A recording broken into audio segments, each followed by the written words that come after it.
for users like Google and Meta to incorporate hardware from other vendors and for vendors to basically understand what it is, how do we use hardware, and how can we use their hardware. Try those on this side. Sorry, I'm going to do this like without slides for the time being. Today, I'll give you an update on what we've done in the last year and invite everyone to contribute.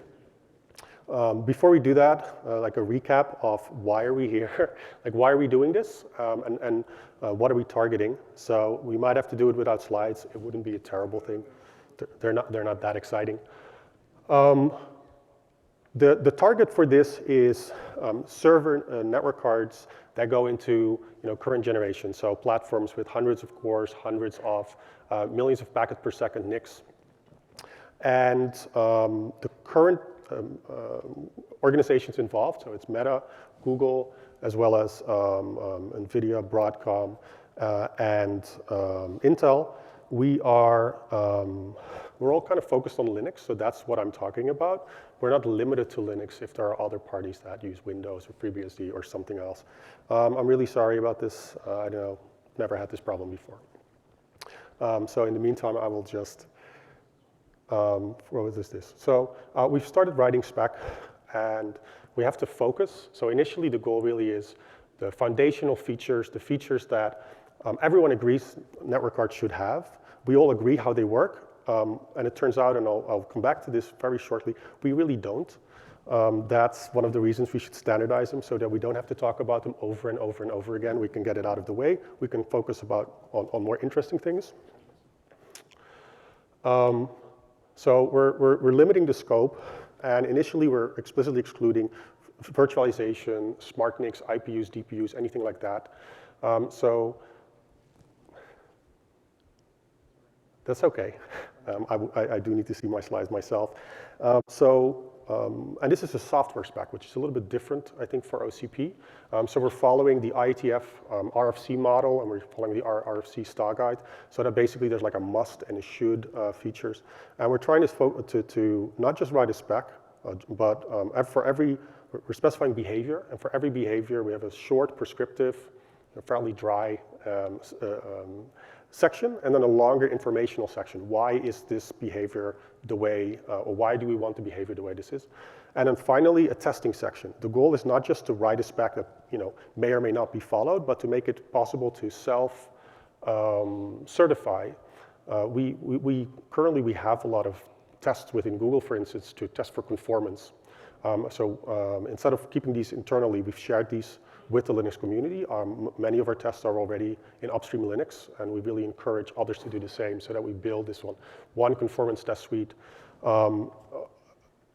based on the shared understanding of what we want. Which features do we want from network cards? We've given a talk a year ago here, and we focused then on inline crypto, for instance, which is very topical, on traffic engineering. And half a year ago, we also talked about some topics.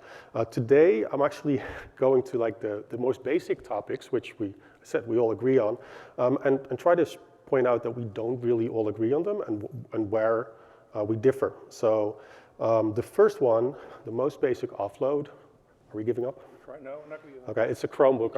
I'm very sorry I'm not using whatever is like a supported platform. Go ahead, to okay. the screen you want. Yeah, that's this one. Okay, so the first are stateless offloads. Checksum offload, segmentation offload, receive offload, which is not stateless really. And then other basic features that hyperscalers use a lot, which are tunneling.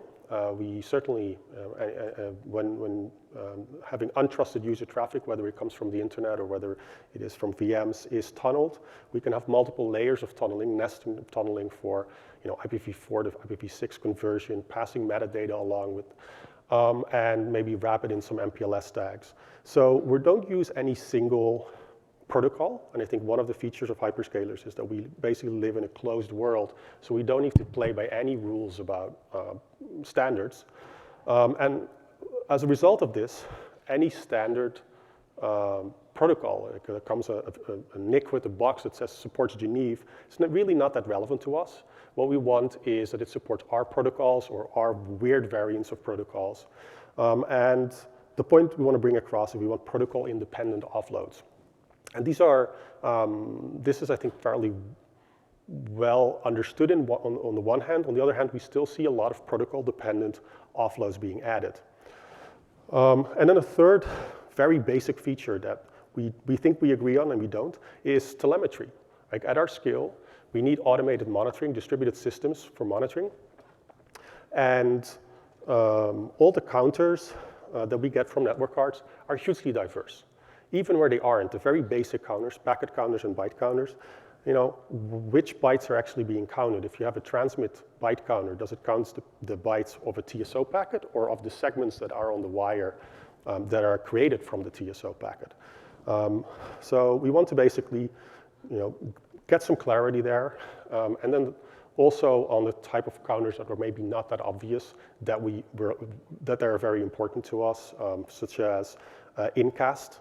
Detecting incast, meaning detecting when a host cannot keep up with the network card, whether it's PCI Express or memory bottleneck or a CPU issue.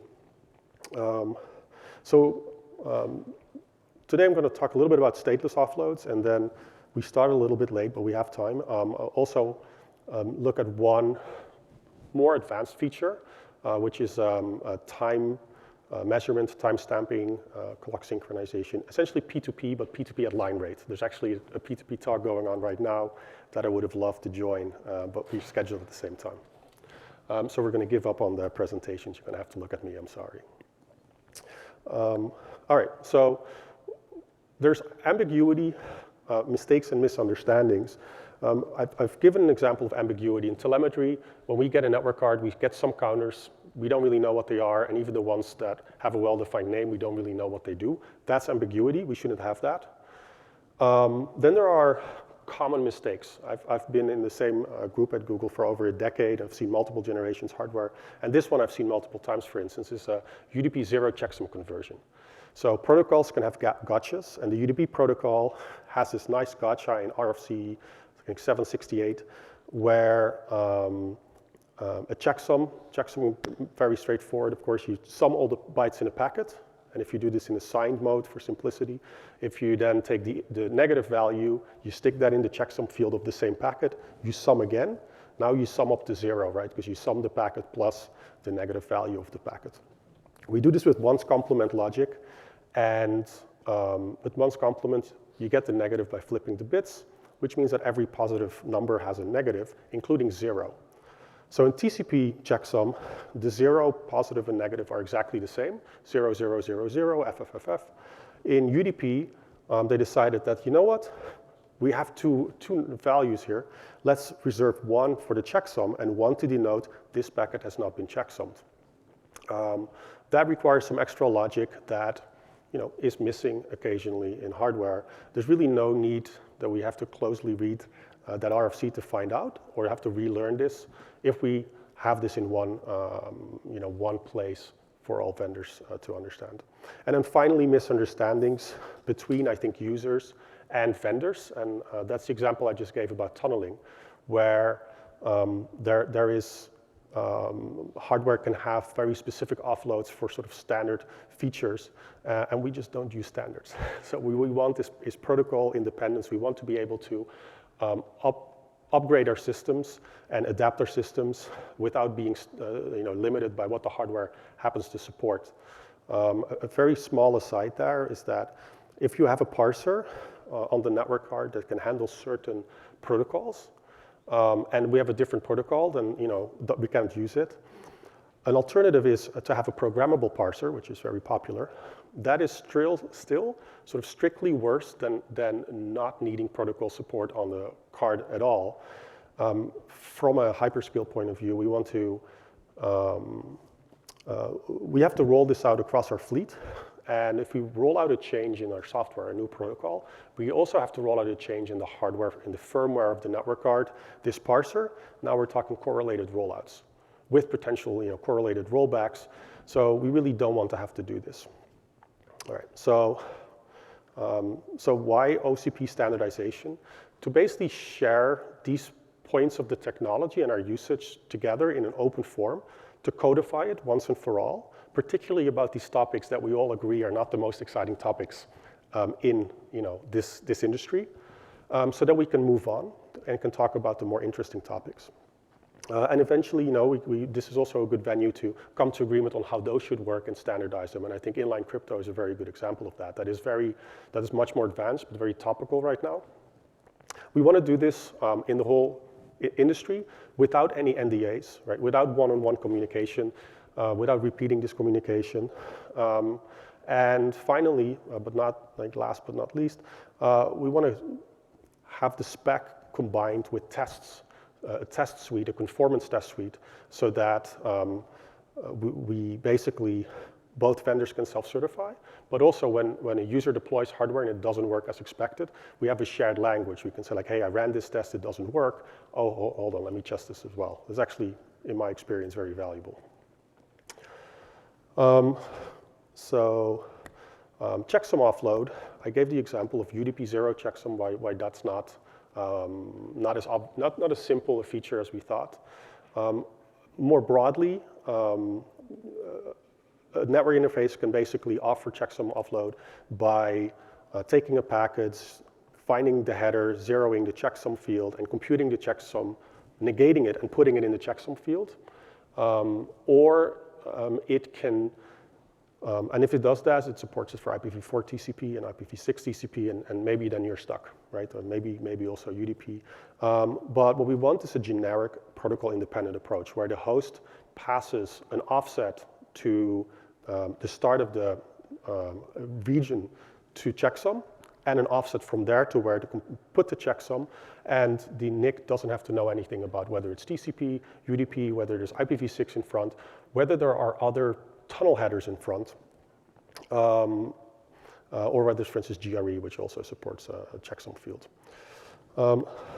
This also works for any number of tunnels. There's a really neat feature in Linux local checksum offload where based on the observation that if you ask the network card to checksum the innermost transport header checksum, by definition, once it has done that, the sum from there, including all the payload, will sum up to 0, so that if you have additional checksum fields in front, in front, then all those checksum fields will only checksum over their own headers, which we can do in software very easily.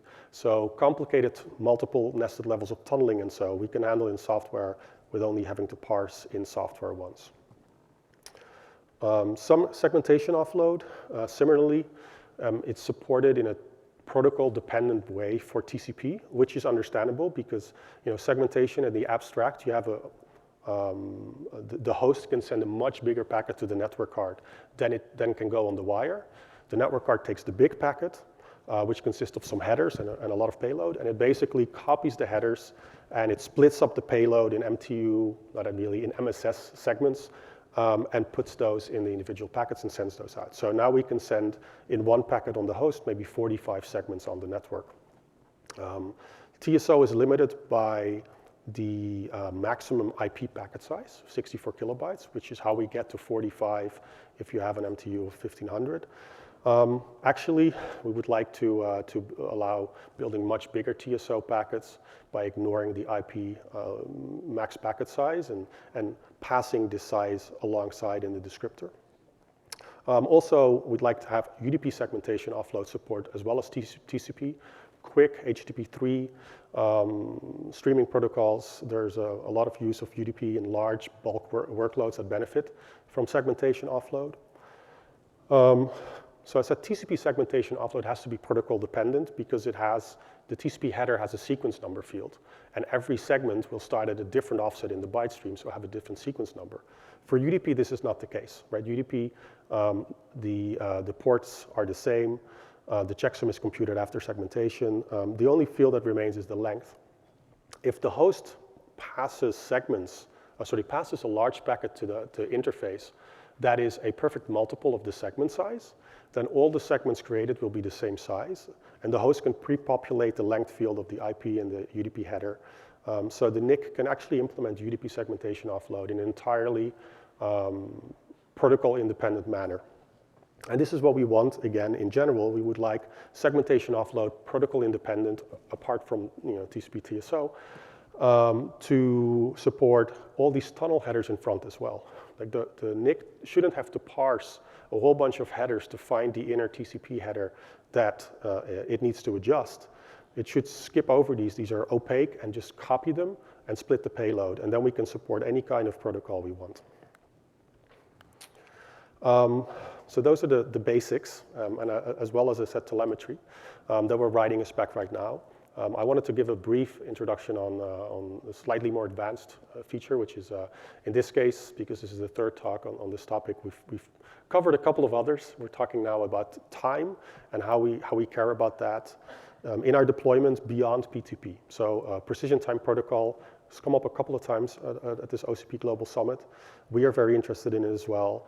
But what we're also very interested in is using the precision time protocol infrastructure for clock synchronization at microsecond or even lower timescales, to do that at line rate, not for clock synchronization, but for congestion control, for instance. So here, a slide would have been very useful, but basically the precision time protocol allows us to measure the network latency, the propagation delay very accurately by taking timestamps in hardware as opposed to in software. So the network card has to have support for attaching a timestamp to a packet when the packet comes in at the PHY in the network card, and when it sends it out, again, ideally at the PHY on the transmit path. Some network cards support this, but generally tailored towards P2P, meaning a relatively low packet rate. It's used for clock synchronization, after all.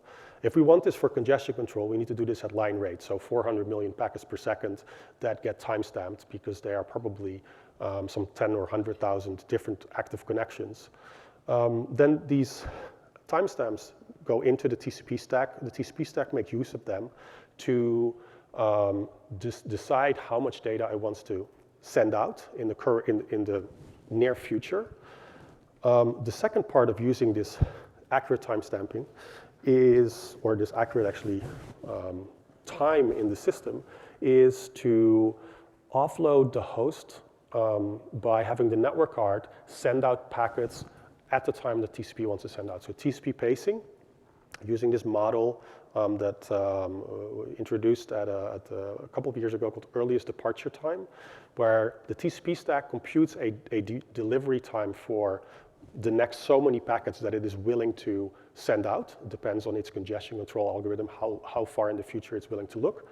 But it basically, when the TCP stack is running, it creates these packets, it passes them to the lower level packet scheduler or even to the network card with a timestamp for when these packets should leave. And the network card holds back the packets and only sends them out as the timestamp in the packet passes as the current time matches that. So it's earliest delivery time, because if the link is full, then it might have to slow down time to send packets a little bit later. But this model is very flexible. It's an O1 data structure in the network card, and it's otherwise also protocol independent. We use this in UDP pacing, or sort of TCP pacing. In UDP, there's a SOTX time for this.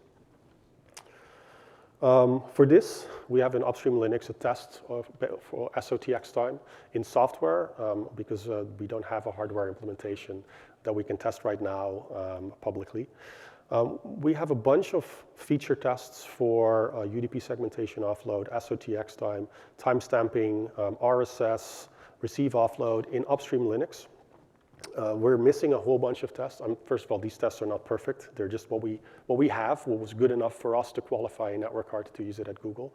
I really would hope others who have their own conformance test, because they also have to make sure that network cards work for them, will share and upstream their test. Upstream Linux is clearly interested in this, and otherwise we put it on GitHub somewhere. We're missing things for instance, telemetry, for configuration interfaces. One thing I didn't state explicitly is that clearly we're trying to standardize features and behavior of the network card. We're not standardizing the device interface at a hardware level. we're not asking to standardize the implementation of how these things are supported, right? We're not saying it has to be implemented earliest delivery time with a timing wheel data structure. We try to get as broad a coalition as possible by focusing on the stuff we need. And the stuff we need is really a level of uniformity at sort of the Linux device driver level.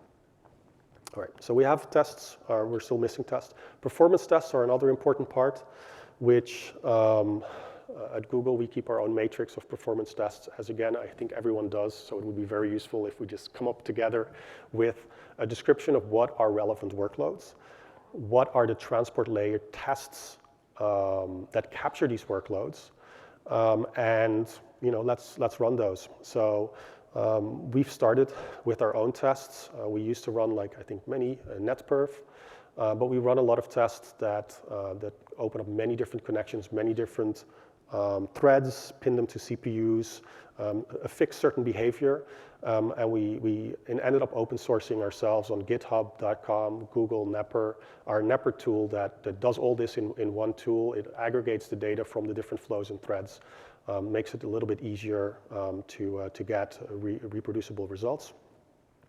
So we run this streaming tests to measure throughput, as well as request response tests to measure transaction rate, but also to measure latency. We run those on hot systems, but also on systems that are colder or where the majority of the workload is not networking, so where the network stack is cold, which is equally important to try to be close to what realistic workloads look like. And we do this for a variety of flows, a variety of threads, up to very many indeed at once. And one of the things we're looking for is not just that a network card, meets what's the number on the box, it's a 400 gig card, but that it does this across a variety of working conditions. We have different platforms we support, and we don't want to see a performance cliff where if you increase the number of queues, all of a sudden your throughput, goes down by more than, 20%. So that's the level of performance envelope that we're trying to formalize here as well and agree on with each other what these workloads look like and what that performance envelope should look like. So we're almost getting to the end. I'm running a little bit late, but we started a lot late.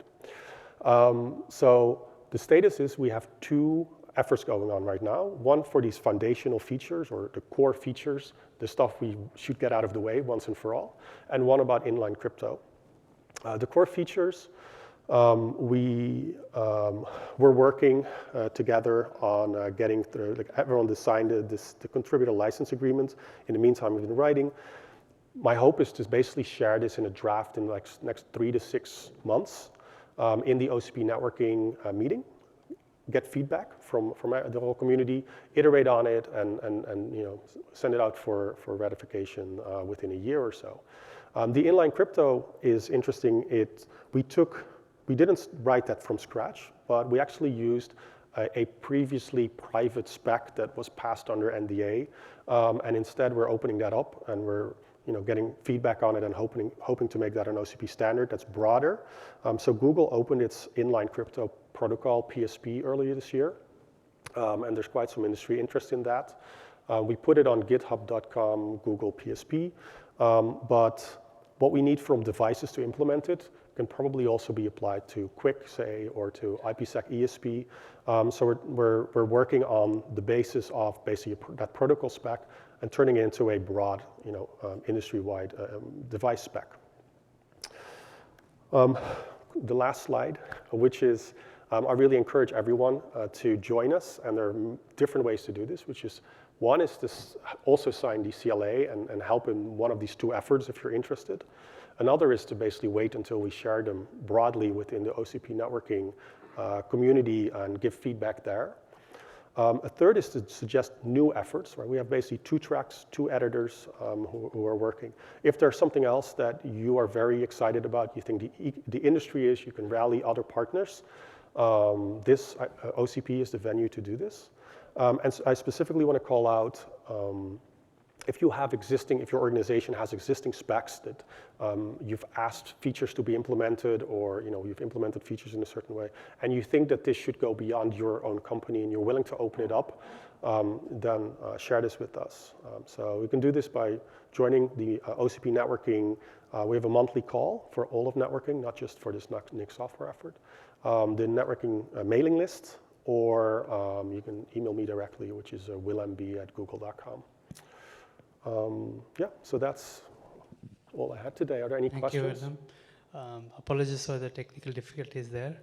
My apologies, I should have probably not used my Chromebook. We are actually in a short break. We'll reconvene at 2:40, but if there are any questions, you can get up to the mic and ask.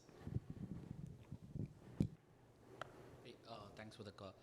I want to check on, you touched a little bit on telemetry. Is there any work towards standardizing the way we do telemetry today, like using INT or maybe P4 sort of a element? Is that something coming across, especially from a telemetry in-band perspective? When you talk about P4, I think we're talking about like virtual switch stacks and so. With smart NICs, even with IPU, DPU sort of a thing, but yeah, so that is, we're trying to basically keep that out of certainly the first revision of the spec and focus on the more, the simpler parts of the network stack. As I said, just packet byte counters, fixed function pipelines, and the data is generally exposed through a distributed system through the host directly. So no smart NIC with its own control processor or anything like that. And how about eBPF for performance measurements and so on? You mean in the software stack, or like running eBPF on the network card? Network card with kernel. And host as well. That I haven't given that much thought. I must say, pre-processing in the kernel in eBPF for a very high rate event might be useful. Okay. Yeah. Thank you. All right. Thank you. You mentioned about applications doing TCP pacing and UDP pacing. Yeah. Just wondering what kind of applications require that, and why do you think NIC is the place to do that and not the operating system or the application itself? Every application, I would say. So the way we use it is TCP. We have many different applications running on a host, many different flows within an application. All the TCP stacks basically try to estimate their fair share of the bandwidth, and they can basically either set a timer to wake up the TCP state machine to send out one packet, or they can send out essentially give a burst of packets to a lower level software part of the software stack or to hardware with this future delivery time. So in software, we do this in Linux with the fair queue. Fair queue also supports this earliest delivery time feature, and it reduces the number of times we have to wake up the TCP stack. So it's also essentially a performance improvement, but the algorithm is still firmly in TCP itself. Hi, so regarding the solution where you have NICs that can send packets at a future delivery time, and you have really good timing solution, so your TCP or your protocol stack can schedule things perfectly. I mean, this is about resolving congestion issues, right? Or the effects of congestion, rather. And there are multiple, well, first of all, what I'd like to ask is, we had been talking to academia about it like 2 years back, and the issue was this sort of functionality didn't exist in NICs. Do you have implementations of it already at Google? You do. Yep. Is your plan to kind of open up this methodology to the community and make it available? Because I know like BBR, for example, tried to do some of this through pacing at the source, and it looks to me like a movement forward in that sense. Right? Yeah. So absolutely, our team, my colleagues, have implemented the Linux kernel FQ scheduler support for this. So it is in upstream Linux. And before that, colleagues presented at SIGCOMM 2017 Carousel, which is a software NIC implementation with this timing wheel for pacing. That might have not been used for TCP, I'm not sure. And your plan is to make this available for other NIC vendors to go implement, make it available as a sort of, and standardize it and so on?